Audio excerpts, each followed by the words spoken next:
வணக்கம் நண்பர்களே, மீனாட்சி சீரியல் செம பரபரப்பா போயிட்டு இருக்குன்னே சொல்லலாங்க. பரபரப்பான கட்டத்துல நம்ம அகிலா மூலமா ஜீவாவுக்கு எல்லா உண்மையும் தெரிய வருது. மனோவின் பித்தலாட்டம் அப்படியே தெரிய வருது. இதுக்காக தான் அவன் யாருக்கிட்டயோ அவ்வளோ கோவமா பேசினாம்ல, அது இவங்க கிட்ட தானா இவ்வளோ பிராடுத்தனத்தை பண்ணிக்கிட்டு இவன் எப்படி இன்னொரு கல்யாணம் பண்ணணும் அப்படின்னு நினைக்கிறான். இவனுக்கு ஏற்கனவே ஒரு குழந்தையும் இருக்கு. அப்படி இருந்தப்ப இப்படி ஒரு நம்ம வீட்டுல எல்லாருமே பிராடு தான் போல அப்படின்னு அந்த இடத்துல கோவமா இருக்காங்க. பாண்டியை விட இவன் கேடுகெட்ட வேலையா பண்ணியிருக்கான் இந்த மனோ.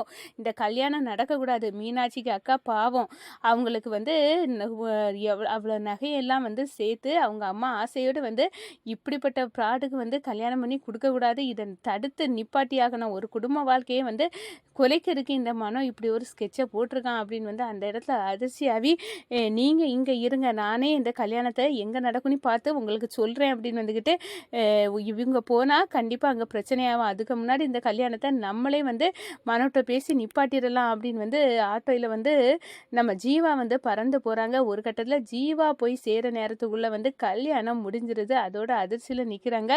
என்ன இப்படி நடந்து போச்சா அப்படின்னு நிற்க நேரம் இந்த சைடு வீட்டில் காவல் இருந்த அகிலா, இதுக்கு மேலே தாமரிக்கக்கூடாது, நம்ம பிள்ளையும் தூக்கிட்டு அந்த மண்டபத்துக்கு போனோம்.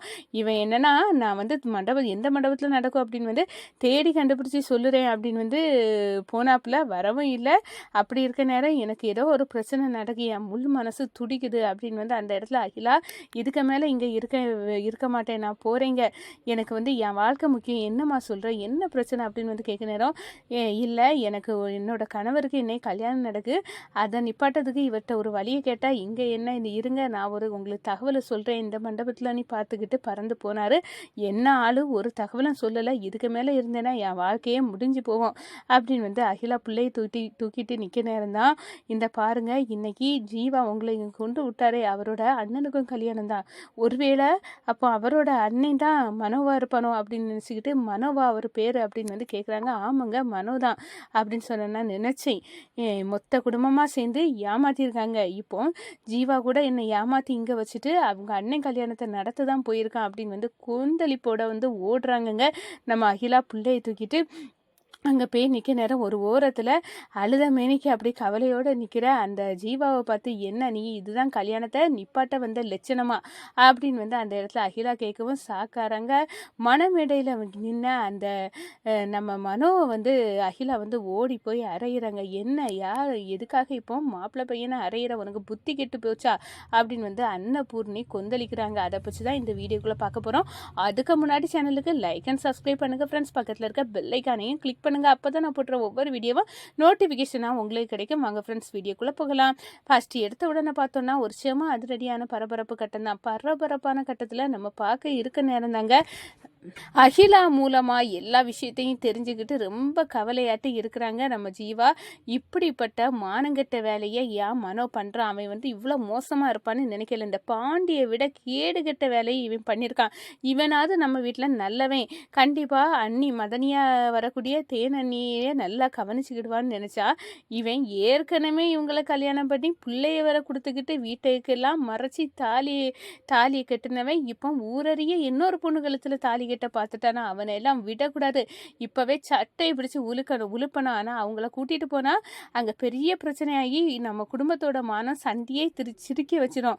ஆனால் இப்போனா நம்ம கண்டிப்பாக இதை கல்யாணத்தை அவனை நிப்பாட்ட சொல்லிடலாம், மனவை தனியாக கூட்டியாது பேசி அப்படின்னு அந்த இடத்துல யோசிக்கிறாங்க. ஒரு கட்டத்தில் பார்த்தோன்னா அகிலாவை அவங்க ஃப்ரெண்டு வீட்டிலே விட்டுக்கிட்டு, நான் உங்களுக்கு எந்த மண்டபத்தில் பார்த்து தகவலை சொல்ல, நான் நீங்கள் வெயிட் பண்ணுங்கள், நான் போய் பார்த்துட்டு வரேன் அப்படின்னு நம்ம ஜீவா மட்டும் களை இறங்கி போய் நிப்பாட்டிடலான்னு போகிறாங்க. ஆனால் போன வேகத்தில் கல்யாணம் நடந்து முடிஞ்சிருது. அதோட பார்த்தோன்னா சாக்காவி நிற்கிறாங்க.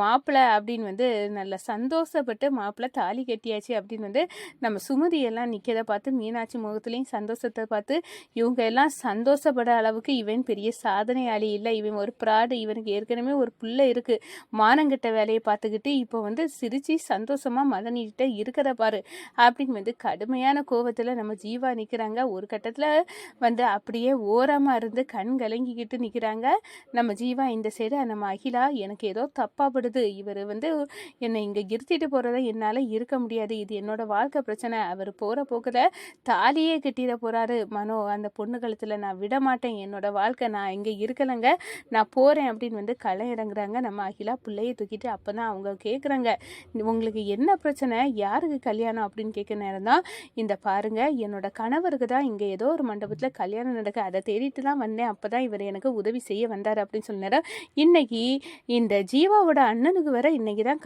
கல்யாணம் அப்படின்னு வந்து சொல்ல நேரம், அப்படியா இவருக்கு அண்ணன் தான் அந்த ஆளா அப்படின்னு வந்து நம்ம கழுத்தில் தாலியை கட்டி நம்மளுக்கு பிள்ளையும் தந்தவர் இவரோட அண்ணனா இருப்பாரோ அப்படின்னு வந்து அவர் பேர் மனோவா அப்படின்னு வந்து கேட்க நேரம், ஆமாங்க மனோதா மனோகரன் அப்படின்னு வந்து சொல்கிறாங்க. ஒரு கட்டத்தில் சாக்காரங்க, மொத்த குடும்பமாக சேர்ந்து ஏமாத்த கரெக்டாக வந்து அண்ணனுக்கு சப்போர்ட்டாக இந்த தம்பி இருந்திருக்கான், நல்ல வேலையை பார்த்துருக்கான், என்னை இங்கே விட்டுக்கிட்டு அவங்க அண்ணன் கல்யாணத்தை நடத்தி வைக்க போயிருக்கான், நான் விட மாட்டேன் அப்படின்னு வந்து கொந்தளிப்போட நம்ம அகிலா வந்து ஓடுறாங்க மண்டபத்துக்கு. அப்போ தான் ஒரு ஓரத்தில் இருந்து கண் கலங்கிட்டு இருக்க நம்ம ஜீவாவை பார்த்து, டே நீ இதுதான் கல்யாணத்தை நிப்பாட்ட வந்த லட்சணமா, உன் அண்ணனுக்கா சாதவ தானே நடந்துட்டா, எல்லாம் எனக்கு தெரியும், அது உன் அண்ணனி அப்படின்னு வந்து கொந்தளிக்கிறாங்க. இப்போ போவாதுங்க, மொத்த குடும்பமும் சேர்ந்து அவமானப்பட்ட மாதிரி ஆயிரம் வேண்டாம் அப்படின்னு வந்து சொன்னேன். என்னடா என் வயிறு எனக்கு கையில் இருக்கல இந்த பிள்ளை கண்மணி, இவளுக்கு என்ன பதில், இவர் தானே அப்பா அப்படி இருக்க நேரம் இன்னொரு பொண்ணுக்கு வாழ்க்கை கொடுப்பாரா, இது எப்படி நடக்கும் அப்படின்னு வந்து வரைஞ்சி கட்டிக்கிட்டு ஓடுறாங்க நம்ம அகிலா. மண்டபத்தில் நம்ம தேன் பக்கத்தில் மாப்பிள்ளை கோலத்தில் நின்றுட்டு இருக்க அந்த மனோவை தரன்னு இழுக்கிறாங்க, ஒன்று போடுறாங்க. அப்பத்தான், ஏண்டி என் பேரனையே அடிக்களவு வந்துட்டியா, நீ யாருடி, யாரு எங்கேருந்து வந்த அப்படின்னு வந்து கேட்க நேரம், நீங்கள் உங்கள் பேரனை கேளுங்க, அவருக்கு என்னையும் தெரியும் என் பிள்ளையும் தெரியும் அப்படின்னு வந்து அந்த இடத்துல சாக்காவ நேரம் நம்ம மீனாட்சி அப்படியே அதிர்ந்து போய் இருக்கிறாங்க. அப்போன்னா வந்து நம்ம ஜீவா ஓடி வராங்க, ஐயோ நான் சொன்னா கேளுங்க, நீங்கள் வாயை மூடுங்க அப்படின்னு சொல்லாங்க. ஐயோ இவன் யாரு, இவன் அந்த திருடனாச்சு அப்படின்னு வந்து மீனாட்சி சாக்காவே நிற்கிறாங்க.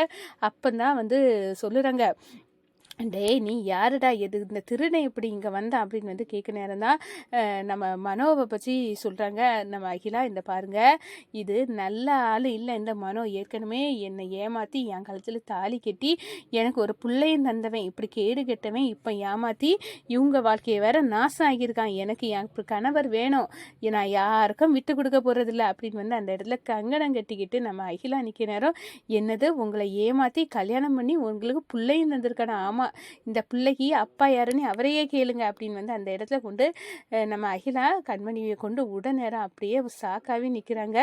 என்னம்மா நீ சொல்லதெல்லாம் உண்மையா, நாங்கள் மோசம் போயிட்டோம், நாங்கள் ஏதாவது ஒரு நல்ல இடத்துல தான் பார்க்கணுன்னு நினச்சோம், ஆனால் எங்கள் மாப்பிள்ளை நல்லது அப்பத்தான் தான் கொஞ்சம் ஒரு மாதிரி நினச்சா இப்படி வந்து கேடுகட்ட வாழ்க்கையே வந்து ஆயிட்டு அப்படின்னு வந்து சொல்ல நேரம், அப்படியே கோவத்தில் மொத்த குடும்பமும் வந்து கொந்தளிக்க நேரத்தில் நம்ம பாண்டியோட மனைவி தேவி, அடடா இந்த பிரச்சனை, மனோ ஏற்கனவே இப்படி தாலி கட்டி ஒரு பொண்ணை ஏமாற்றி பிள்ளையும் கொடுத்து வச்சுருக்கான், அப்படி இருக்க நேரம் இந்த கல்யாணத்தையும் முடிச்சிருக்கான், கண்டிப்பாக வந்து நகை ஒன்றுமே வரப்போகிறதில்ல, என் கணவரோட கதி அதோ கதி தான், ஜெயிலில் கம்பி என்ன வேண்டியதான், கடவுளே என்னாச்சு அம்மாச்சி இப்படி ஒரு கேடுகட்ட வேலையை மனோ செய்திருக்கானே அப்படின்னு வந்து அந்த இடத்துல நிற்க நேரம் அப்படியே அரண்டு போகிறாங்க. அதே நேரத்தில் பார்த்தோன்னா இந்த ஜீவாவை பார்த்து, இவனே ஒரு பித்தலாட்டக்காரன், இது இவனோட தம்பி, அப்போ மொத்த குடும்பமும் ப்ராடா எல்லாத்தையும் வச்சு எங்களை ஏமாற்றிட்டாங்க, இப்போ எங்களுக்கு அந்த நகை இப்போ எங்கள் அக்காவோட வாழ்க்கைக்கு பதில் சொல்ல நான் கொடுத்த 4 லட்ச ரூபாயை ரிட்டன் தாங்க அப்படின்னு வந்து நம்ம மீனாட்சி வந்து கொஸ்டின் போடுறாங்க. இப்போ எனக்கு ஒரு முடிவு தெரிஞ்சாகணும் அப்படின்னு வந்து கங்கணம் கட்டிட்டு இருக்காங்க நம்ம மீனாட்சி. இந்த சைடு பார்த்தோன்னா நம்ம மனோ வசமாக சிக்கிக்கிட்டோம் அப்படின்னு வந்து அந்த இடத்துல நல்லாவே அடி வாங்கிறாங்க அகிலா கிட்ட, நீங்கள் இன்னி ஒரு நிமிஷம் இங்கே இருக்கக்கூடாது, என் கூட என் பிள்ளை கூட வாங்க நம்ம போயிடுவோம் அப்படின்னு வந்து கையை பிடிச்சி இழுக்கிறாங்க. இந்த சைடு பார்த்தோன்னா என் தாலி கட்டின ஈரம் மாறலை, அதுக்கடையில் வந்து என்ன ஒருத்தி வந்து என்னோட மாப்பிள்ளை அப்படின்னு வந்து அவரை தரன்னு பிடிச்சி இழுத்துட்டு போயிட்டா.